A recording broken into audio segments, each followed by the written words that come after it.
180 000 abonnés, des milliers de vues sur chacune de ses vidéos et un record à 6 millions pour l'une d'entre elles. Jérôme Gorgeau, dessinateur chalonnais, est un véritable phénomène sur TikTok. Nous avons pu le rencontrer. Bonjour, je suis Jérôme Gorgeau, je suis dessinateur de bande dessinée, rédacteur en chef d'une revue que j'ai créée il y a 10 ans qui s'appelle Egoscopique. Et puis depuis peu, je suis devenu une sorte de dessinateur assez connu sur TikTok. Au départ, c'était pour faire plaisir à mon fils, parce que mon fils y était, il m'a dit « Papa, tu devrais t'y mettre ». Et puis bon, j'y suis allé vraiment pour lui faire plaisir, parce que TikTok, à 50 ans, c'était pas trop ma tasse de thé. Et puis, c'est un hasard, ça a très vite beaucoup fonctionné. C'est très troublant parce qu'en fait, on n'arrive pas à comprendre ce que ça veut dire. J'ai une vidéo qui est par exemple montée à 6 500 000 vues et elle continue de monter. Je ne comprends pas ce que ça veut dire 6 500 000 vues. Et à tel point que quand des fois on n'a que 5-6 000 vues, on se dit c'est pas beaucoup. Alors que 5-6 000 vues, c'est énorme.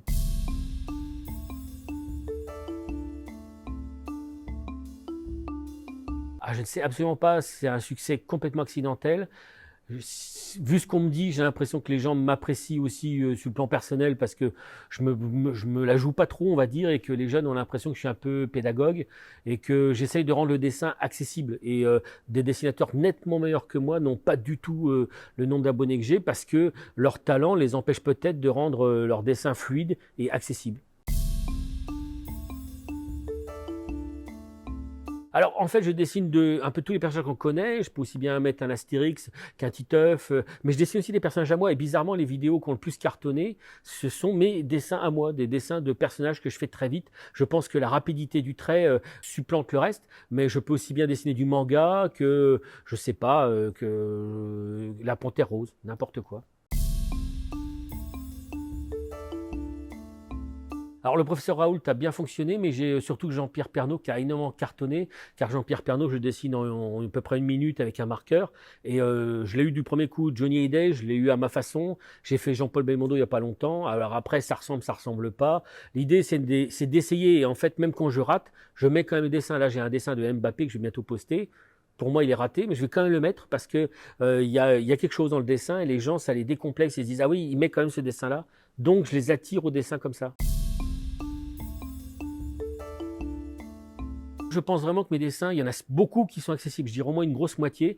Je parie que les gens qui vont essayer sur mon tuto peuvent faire Milou accroché à une petite palissade.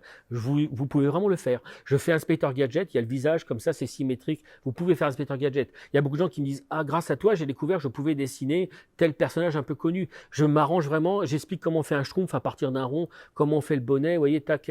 Voilà, donc pour moi, c'est très accessible pour au moins la moitié des dessins.